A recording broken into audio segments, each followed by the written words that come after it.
Hello दोस्तों पिछली video में हमने इंडियन आर्मी के बारे में जाना था और आज की इस वीडियो में हम लोग इंडियन एयरफोर्स के बारे में जानेंगे। तो इंडियन एयरफोर्स में भी इंडियन आर्मी की तरह ही दो तरह की जॉब होती है, एक परमानेंट कमीशन और एक शॉर्ट सर्विस कमीशन।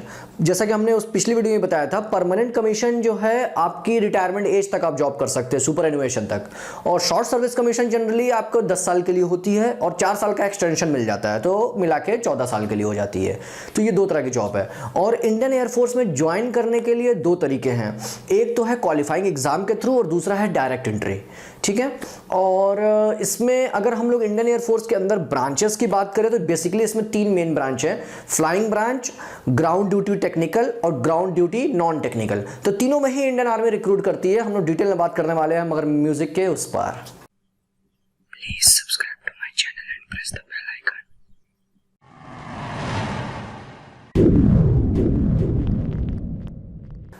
हेलो दोस्तों, मेरा नाम नदीम खान है और आप देख रहे हो नॉलेज लोडेड। दोस्तों, इंडियन एयरफोर्स में क्वालिफाइंग एग्जाम के थ्रू जो सबसे पहली एंट्री है वो है एनडीए का एग्जाम। एनडीए का एग्जाम क्लियर करने के बाद आप परमानेंट कमीशन जॉब में जाते हो और एनडीए का एग्जाम यूपीएससी कंडक्ट कराती है। साल में 2 बार होता है ये एग्जाम, एक अप्रैल में और एक सितंबर में, जिसका नोटिफिकेशन जनरली जनवरी और जून के आसपास आता है। तो एनडीए का एग्जाम की अगर हम लोग एलिजिबिलिटी की बात करें तो एज लिमिट 16.5 से 19.5 ईयर होती है। इसमें सिर्फ अनमैरिड मेल ही अप्लाई कर सकते हैं और एजुकेशनल क्वालिफिकेशन की बात करें तो 10+2 होना चाहिए आपके पास with physics and mathematics as a subject. तो आपको पता होगा कि एनडीए का एग्जाम तीनों डिफेंस की ब्रांचेस के लिए, इंडियन आर्मी, एयरफोर्स और नेवी, तीनों के लिए कॉमन एग्जाम होता है और ट्रेनिंग भी नेशनल डिफेंस एकेडमी में कॉमन ही होती है तीनों की।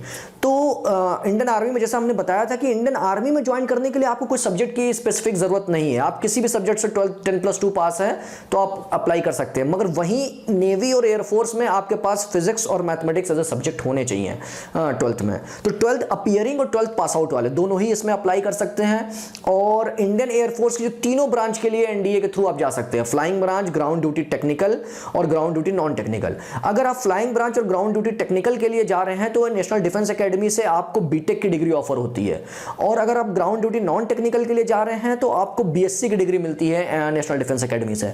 तो 3 साल की नेशनल डिफेंस एकेडमी में ट्रेनिंग होती है, उसके बाद 1 साल की आपकी ट्रेनिंग होगी एयरफोर्स एकेडमी में और उसके बाद फिर आपकी पोस्टिंग होगी। तो इंडियन एयरफोर्स में दूसरी एंट्री है वो है सीडीएस एग्जाम।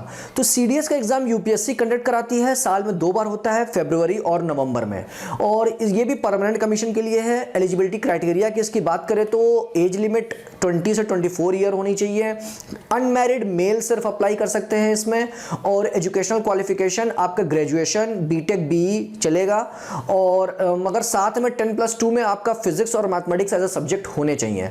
और इंडियन एयरफोर्स के सिर्फ फ्लाइंग ब्रांच के लिए आप अप्लाई कर सकते हैं सीडीएस के थ्रू।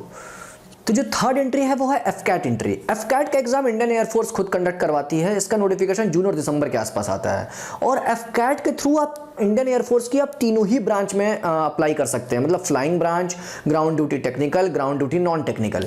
तो अगर आप एफकैट के थ्रू फ्लाइंग ब्रांच में जाना चाह रहे हैं तो यहाँ पे सिर्फ शॉर्ट सर्विस कमीशन ही होता है, जो कि 14 ईयर की जॉब होती है विथ नो फर्दर एक्सटेंशन। ठीक है, और अगर हम लोग एलिजिबिलिटी क्राइटेरिया की बात करें फॉर फ्लाइंग ब्रांच तो एज लिमिट है 20 से 24 ईयर्स, 26 ईयर तक का रिलैक्सेशन है सिर्फ उन बंदों के लिए जिनके पास कमर्शियल पायलट लाइसेंस है, जो कि डीजीसीए अप्रूव करती है। ठीक है, इसमें अनमैरिड मेल और फीमेल दोनों अप्लाई कर सकते हैं। और एजुकेशनल क्वालिफिकेशन की बात करें तो ग्रेजुएशन, बीटेक, बीई तीनों अप्लाई कर सकते हैं तीनों बंदे, और मगर मिनिमम परसेंटेज 60% होना चाहिए। और इसमें एमआई और एएसआई वाले भी अप्लाई कर सकते हैं, उनका भी मिनिमम परसेंटेज 60% होना चाहिए। ठीक है, मगर साथ में 10+2 में आपका फिजिक्स और मैथमेटिक्स सब्जेक्ट्स होने कंपलसरी हैं और विथ मिनिमम 60% मार्क्स। अगर आप एफकैट के थ्रू ग्राउंड ड्यूटी टेक्निकल में जाना चाहते हैं तो इसमें परमानेंट कमीशन और शॉर्ट सर्विस कमीशन दोनों ही ऑप्शन होते हैं। परमानेंट कमीशन सिर्फ मेल के लिए होते हैं और शॉर्ट सर्विस कमीशन में मेल फीमेल दोनों जा सकते हैं। तो अगर इसकी हम लोग एज क्राइटेरिया की बात करें तो 20 से 26 ईयर्स तक के लिए इसकी एज क्राइटेरिया है। 25 ईयर्स से कम वालों का अनमैरिड होना कंपलसरी है। और इसकी एजुकेशनल क्वालिफिकेशन की हम लोग बात करें तो बीटेक इंजीनियरिंग बैकग्राउंड के जो भी हैं, बीई बीटेक वाले, वो अप्लाई कर सकते हैं विथ मिनिमम 60% मार्क्स। और 10+2 में आपको फिजिक्स और मैथमेटिक्स होना सब्जेक्ट कंपलसरी है विथ मिनिमम 50% मार्क्स। और ग्राउंड ड्यूटी टेक्निकल में अंदर जो सब ब्रांच है वो आपके इंजीनियरिंग स्ट्रीम के अकॉर्डिंगली आपको दे दी जाती है। तो एफकैट के थ्रू अगर आप ग्राउंड ड्यूटी नॉन टेक्निकल में जाना चाहते हैं तो इसमें भी आपके पास दोनों चीज़ें होती हैं, परमानेंट कमीशन और short service commission. Permanent commission में सिर्फ मेल जा सकते हैं और शॉर्ट सर्विस कमीशन में मेल फीमेल दोनों जा सकते हैं। और इसकी एज क्राइटेरिया की बात करें तो 20 से 26 ईयर्स एज क्राइटेरिया इसकी भी है। 25 ईयर्स से कम वालों का अनमैरिड होना कंपलसरी है। और एजुकेशनल क्वालिफिकेशन की बात करें तो इस ग्राउंड ड्यूटी नॉन टेक्निकल में सब ब्रांचेस होती हैं। तो एडमिनिस्ट्रेशन ब्रांच और लॉजिस्टिक ब्रांच, इन दोनों ब्रांच का एजुकेशनल क्वालिफिकेशन आपका ग्रेजुएशन होना चाहिए simply with minimum 60% marks. MI और एएसआई वाले भी अप्लाई कर सकते हैं विथ मिनिमम 60% मार्क्स पे। और इसका जो अकाउंट ब्रांच है, अकाउंट्स ब्रांच के लिए आपके पास बीकॉम की डिग्री होना कंपलसरी है विथ मिनिमम 60% मार्क्स। और इसमें एक एजुकेशन ब्रांच है, एजुकेशन ब्रांच के लिए आपका पोस्ट ग्रेजुएशन होना कंपलसरी है विथ मिनिमम 50% मार्क्स। और 10+2 में भी 50% मार्क्स होना चाहिए और ग्रेजुएशन में 60% मार्क्स होना चाहिए। तो ये ग्राउंड ड्यूटी नॉन टेक्निकल का और ये पूरा मिला के एफकैट का है। जो अभी तक हम लोग की एंट्री थी वो क्वालिफाइंग एग्जाम के थ्रू थी। तो अब हम लोग डायरेक्ट एंट्री की बात करते हैं और डायरेक्ट एंट्री में सबसे पहला है एनसीसी एंट्री। तो एनसीसी एंट्री में भी permanent commission, short service commission दोनों होता है। परमानेंट कमीशन सिर्फ मेल के लिए होता है और शॉर्ट सर्विस कमीशन में मेल फीमेल दोनों अप्लाई कर सकते हैं। और एनसीसी एंट्री में के लिए आपके पास NCC air wing senior division C certificate होना कंपलसरी है। और इसमें एनसीसी से आप सिर्फ एयरफोर्स की फ्लाइंग ब्रांच में ही जा सकते हैं, सिर्फ ये फ्लाइंग ब्रांच के लिए ही होता है। तो एज क्राइटेरिया की अगर हम लोग बात करें तो 20 से 24 इयर्स का एज क्राइटेरिया है, इसका एज लिमिट है। और 26 इयर्स तक के लिए रिलैक्सेशन है सिर्फ उनके लिए जिनके पास कमर्शियल पायलट लाइसेंस हो, जो कि डीजीसीए इशू करती है, ठीक है।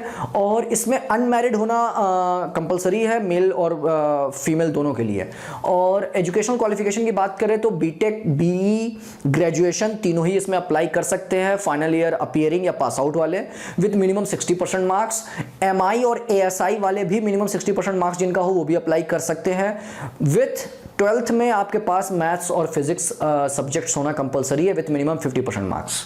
और जो लास्ट एंट्री प्रोसीजर है वो है मेट्रोलॉजिकल ब्रांच एंट्री। ये भी एक डायरेक्ट एंट्री है। इसमें भी परमानेंट कमीशन और शॉर्ट सर्विस कमीशन दोनों होता है। परमानेंट कमीशन मेल्स के लिए और short service commission male female दोनों अप्लाई कर सकते हैं। Metrological branch generally satellite imagery and equipment monitoring के लिए होता है, वेदर मॉनिटरिंग के लिए आपको रिक्रूट किया जाता है। इसका नोटिफिकेशन भी जून और दिसंबर के आसपास आता है।